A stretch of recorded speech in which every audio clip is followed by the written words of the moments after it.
We move on to the penultimate session before lunch, and that features the WCC PCI 2012 Dr. Naveen C. Nanda oration. This year the title is Eco India 2012 and Beyond, which will be conferred on the Chairman Scientific Committee, Colonel S.K. Parashar. We'll have a total time of 25 minutes, 20 minutes for the oration and 5 minutes for other protocols. May I straightaway invite the chairpersons. Please welcome, in the order of appearance, Professor Naveen C. Nanda, Dr. H.K. Chopra, Dr. Rakesh Gupta, and Dr. Hala L. Marsafavi from Egypt. I would request Dr. Chopra to please take over.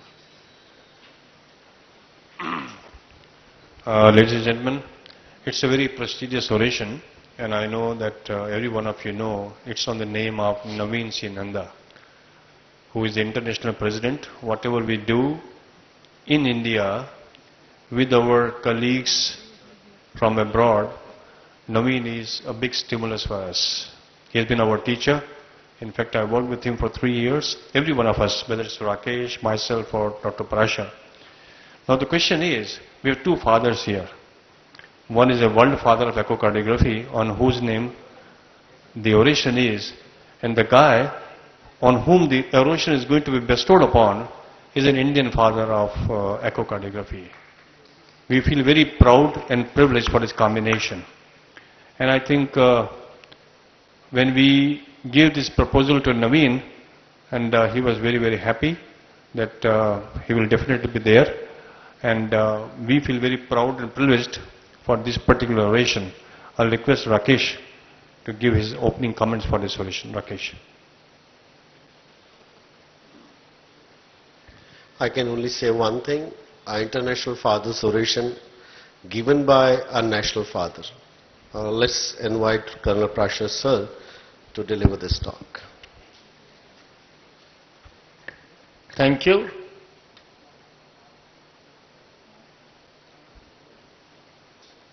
Well, I always keep the CV of Dr. Nanda because I don't know when I'll have to introduce him. Only few points that most of them have been told, but out of many books he has written, 3 have also been translated into Italian, Greek and German. Some of the international citations he has been bestowed upon is World's Best and Most Respected Echocardiographer, China, Prince of Echocardiography, Italy, Great Teacher, Uruguay, Echocardiographer of the Millennium, Argentina, UAE and Colombia, and a legend in his own time, whose pioneering work has changed the way cardiology is practiced in the whole world today. And our own Association of Physicians of India declared that no other outside physician has done so much for India in recent times in regards to the growth and development of cardiology. Hence it is a privilege to give the oration in his name. Now when the question came as to what oration to give, we thought of 2 things. Dr. Nanda was the first person ever in the world to start a stress echocardiography for ischemic heart disease. So we thought that number 1, the topic should be somewhat like a stress echocardiography, and secondly, it should be a very simple topic because 80 to 90% are non-echo people, so there is no point in discussing a topic which is a sort of a high-flown thing.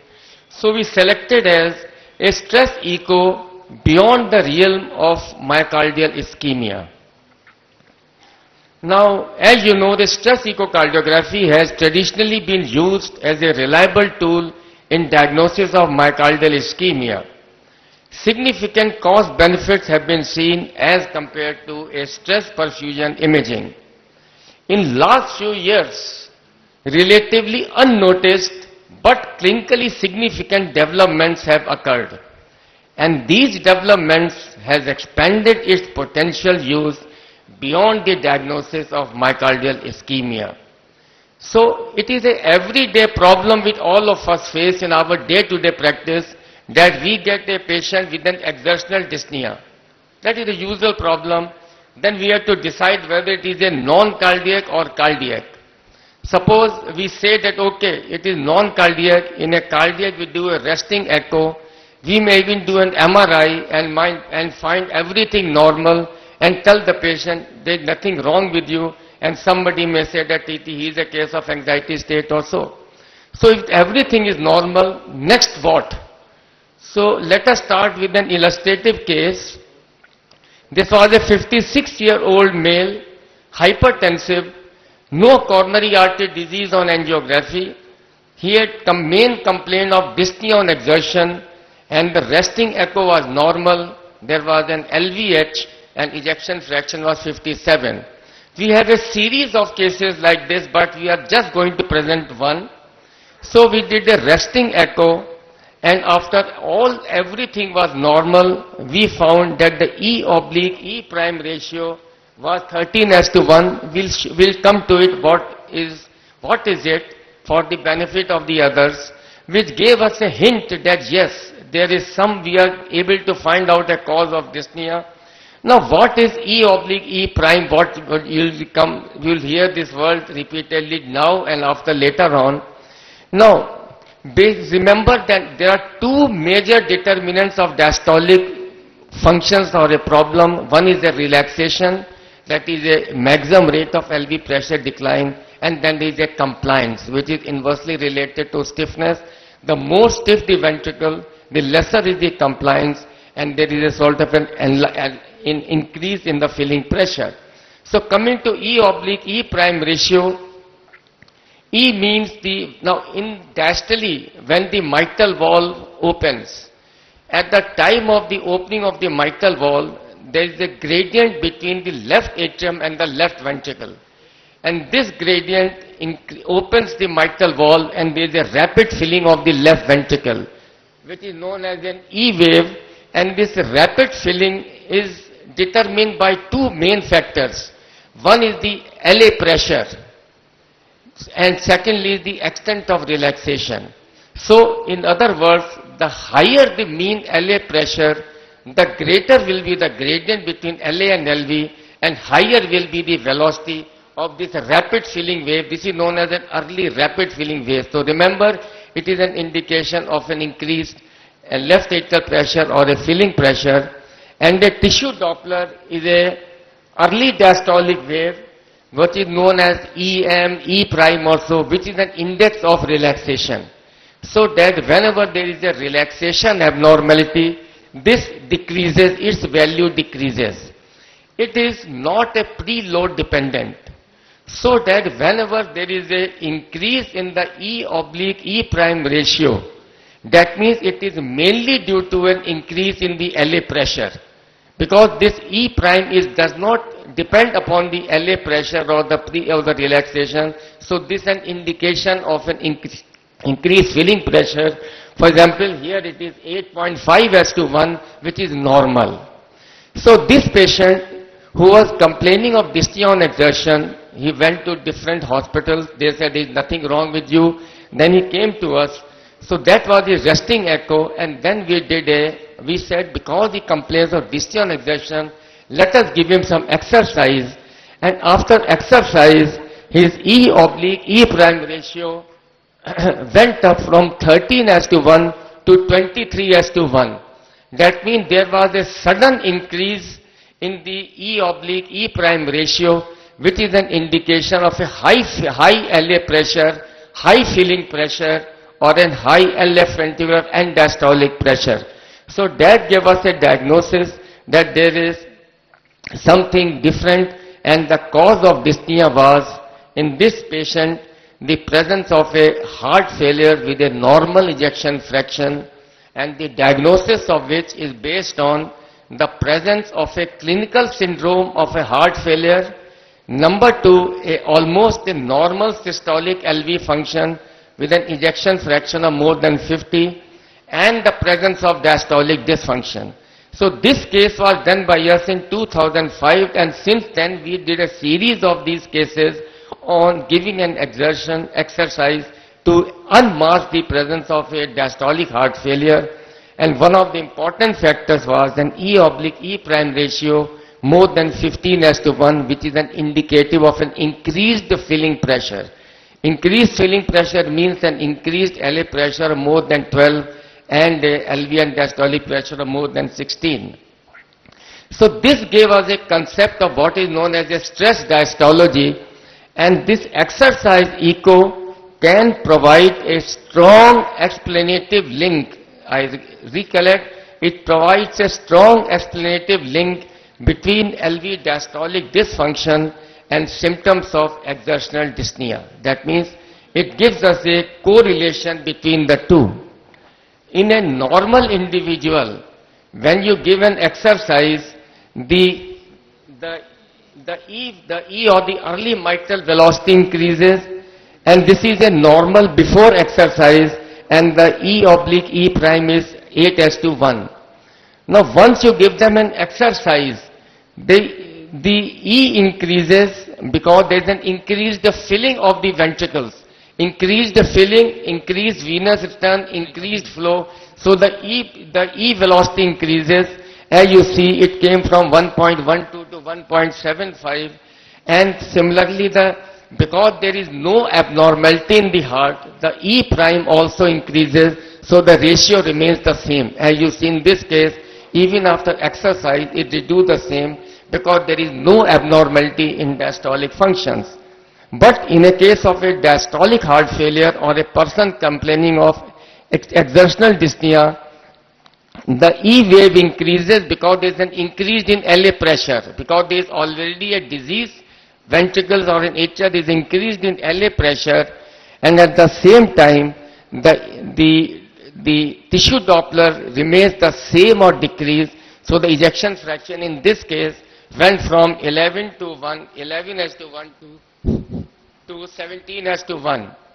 So that means that they gave us a diagnosis, and this is what we do it. And in one of the studies, almost 25% of the patients show an increased filling pressure only on exercise. That means if you are not doing an exercise, you may miss almost 25% of patients who have been complaining of dyspneic exertion, especially the vulnerable group. So the clinical implications are to unmask latent diastolic heart failure in susceptible individuals, and the susceptible individuals are, the most common ones are hypertension with or without LVH, diabetes, coronary artery disease, the obesity, whether it is because of an obesity or diastolic disease. So these are some of the subgroup of patients who complain of this and have got a diastolic dysfunction, and this stress is an excellent way to distinguish between cardiac and non-cardiac dyspnea. In one of the recent articles in last year, almost 10% of their patients with unexplained exertional dyspnea needed exercise for diagnosis, which was produced in the European Journal of Echo. So the take-home message is, do not ignore symptoms of exertional dyspnea in a vulnerable group of patients. Again, the vulnerable are the same: hypertension, LVH, diabetes, CAD, hypercardiomyopathy. These are the vulnerable group. In this group, look very carefully for diastolic functions, and these are the persons in which you may be rewarded by giving them an exercise. So that is one non-ischemic indication of a stress echo. Exercise-induced pulmonary hypertension, published a few years back, in which they had 409 cases, and 90% were referred to clarify the etiology of exertional dyspnea. That was again their main referral. They had no clinical or a resting increased pulmonary artery pressure.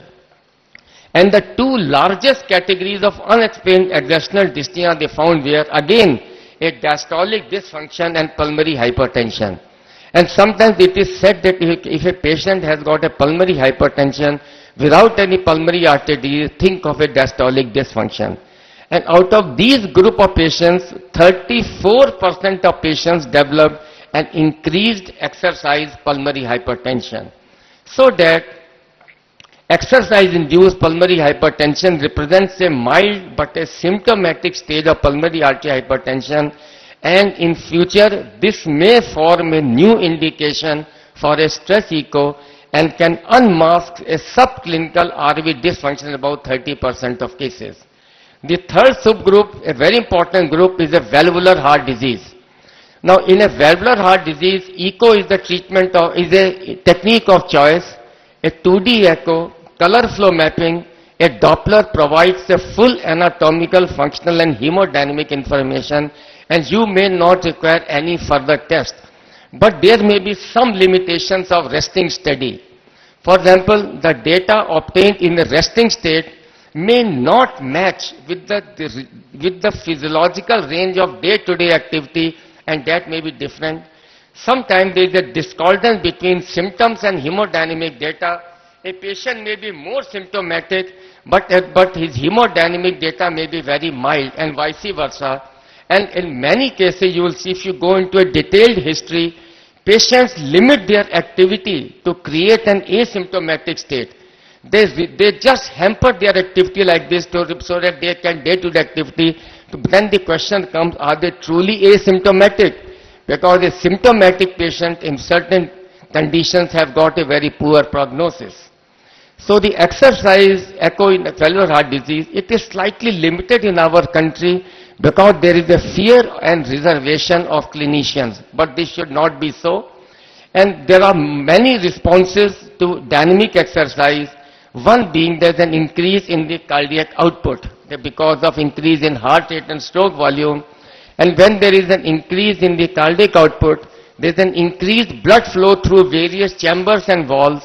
There is unmasking of a significant resting hemodynamic compromise following exercise because of the increased sort of a flow. And sometimes this may be the method to determine about the exertional symptoms, and then we determine that yes, and that is why if you want to see the symptoms, a dynamic exercise may be better than a pharmacological method. So in mitral stenosis, the clinical problems which most of you face is a mismatch between symptoms and resting hemodynamics. Many times the problem occurs, are the symptoms due to severe stenosis? Is it because of a COPD? Is it because of obesity? Or is it because of a poor conditioning to exercise? Once you are not clear, and this is a challenge in a clinical management because that depends upon the clarity of these symptoms. And the response to exercise usually is an increased transmitral flow because of tachycardia. And because of tachycardia, there is a shortening of the diastolic filling time. So there is a significant increase in the mean gradients and the pulmonary artery pressure. This was a 53-year-old obese lady with mitral stenosis and dystonia on exertion, and we were not sure what was the cause of the symptoms. And a pre-exercise mitral Doppler gave a peak and mean gradients of 12 and 5 only, but as we gave an exercise, the gradients jumped 3 to 4 times, with the maximum going up to 36 and the minimum going up to 20 mean gradients. So there was a marked increase in the gradients and the pulmonary artery pressure, and even after 1 minute of exercise, the gradient still remained significantly increased and came down to normal within about 5 minutes or so, and the PA pressure from 36 went up to 60 millimeters mercury. So the information we got from this exercise that a stress echo had a direct bearing on intervention. After the stress echo, we said that yes, the patient needs an urgent intervention and the symptoms are because of mitral stenosis, and we identified the exercise-induced changes, and it helped in defining the cause of the symptoms. But I also remember that sometimes there may be an increase in the pulmonary artery pressure without an increase in the diastolic gradient. In those cases, you have to rule out a pulmonary disease. So that you are, previously we used to do the leg raising exercise or other exercises, but now with the treadmill available there, we do a exercise limiting exercise. Aortic stenosis, a very common valvular lesion in the West. Why stress echo was less popular earlier and why it is gaining popularity now? Because you know the brief natural history is that it is very slowly progressive. It takes a lot of time to reach a severe aortic stenosis. Hence there is a long asymptomatic period. And because it is a long asymptomatic period, the AVR was not indicated because this was considered a benign disease. And it was only considered aortic valve replacement as soon as the patient became symptomatic. And once the patient becomes symptomatic, you don't do a stress echo. And then it was realized a sudden death can occur soon after symptoms appear, or if the surgical waiting period is too long. Hence, we must identify the patients who are falsely classified as asymptomatic and they need priority for a wall replacement. An excellent study was done by Pai et al. In 2006. You won't believe, in their large number of cases, 4% of patients with an ejection fraction less than 20%, 12% with an ejection fraction less than 30%, and 10% with a pulmonary artery pressure of more than 60 millimeters claimed no symptoms. Remember that no symptoms. And the same thing, Das et al. Reported that almost 50% of the individuals with asymptomatic aortic stenosis had symptoms on stress test. 50%. So that stress-induced symptoms are the best predictor of a need for AVR in 1 year period and strongly advocated by ASC and ESC guidelines. And you show that those who have got a severe asymptomatic aortic stenosis, the survival is much better who had an aortic wall replacement. And we do a pharmacological stress echo. The aim is that is it a primary myocardial disorder with thickened but not stenotic wall? That means it is a primary myocardial dysfunction and it is an insufficient energy to open the aortic wall. That means they cannot open the aortic wall because of lack of energy, or it is a true aortic stenosis because of an increased afterload. There is a decreased ejection fraction and stroke volume. So the differentiation between the two is very important, because in the first group you don't do anything, in the second you give a aortic wall replacement which will immediately give a relief. So this was a patient, 43-year-old male, distal exertion. He was referred to our institution as a dilated cardiomyopathy with mild aortic stenosis, and or whether it is a true aortic stenosis with LV dysfunction, because the gradients they recorded were 33/23 only. And you see when we did a two-dimensional echo, automatically you see a concentric LVH, a calcified wall, which indicates a severe stenosis. And in the right parasternal view, you see the peak gradient was 69 and the mean was 33. This was in such indicative of a severe stenosis, more than 4.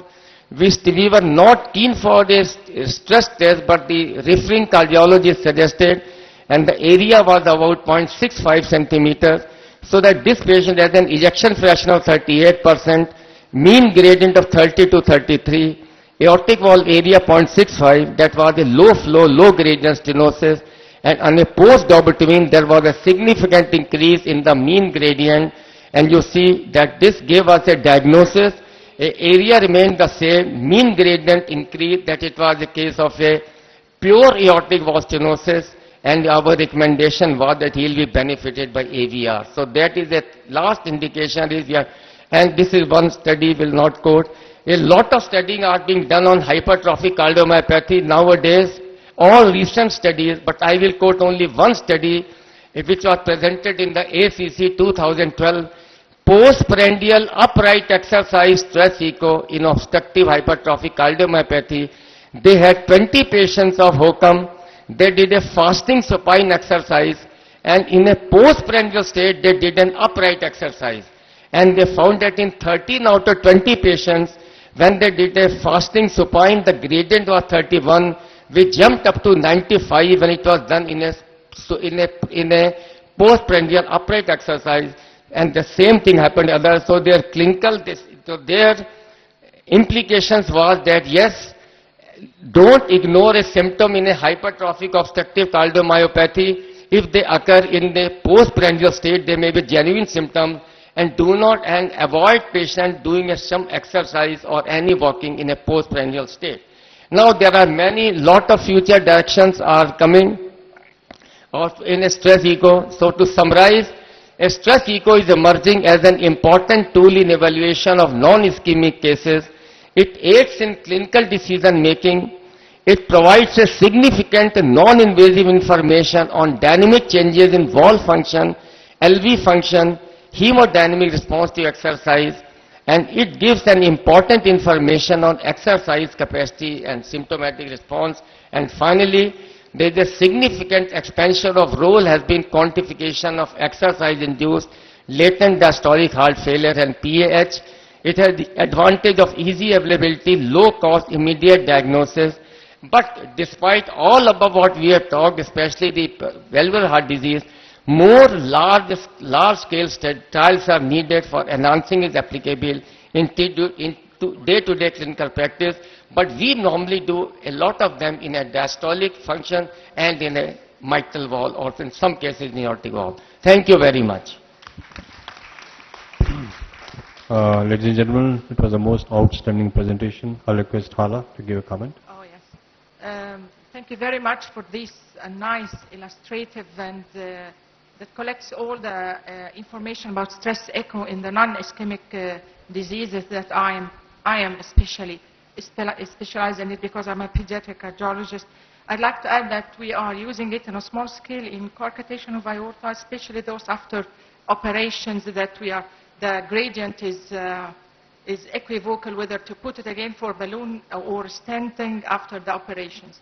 So I myself has benefited very much from the lecture. Thank you very much. Before I hand over the mic to Naveen, I think I would just like to mention here the most outstanding component which I liked in his presentation was that stress diastology, which has never been understood, never been propagated, and it is a huge clinical validation and clinical relevance, clinical prognostication and therapeutic intervention. It is of a great value. I think Dr. Parashar has done a very good job bringing about the stress diastology. Let's see what Rakesh has to say. Well, in a country like ours where hypertension, obesity and diabetes, they are rampant, and many people they present with exertional angina, exertional breathlessness, and this topic is apt or a tribute to that kind of evaluations. Let's see the final authority on the stress, who was a pioneer, what he has to say. Naveen. I think Dr. Parashar really, it was a very elegant lecture. I learned a lot from this lecture. When we invented treadmill exercise echocardiography, I think it was 1982, for the first time in the world, we never knew it will really expand so much. We were just comparing it with radionuclide medicine and thought that it at least was comparable or equivalent or maybe better in some cases than radionuclide medicine for diagnosing ischemic heart disease and also for the risk stratification ischemic heart disease. But I think Dr. Parashar has taken it to new heights by showing that it is useful in so many other conditions. Thank you so much. Ladies and gentlemen, may I invite our chairperson, Professor Nanda, to be flanked by other chairpersons to present the medallion for the oration and kindly hand over the citation as well.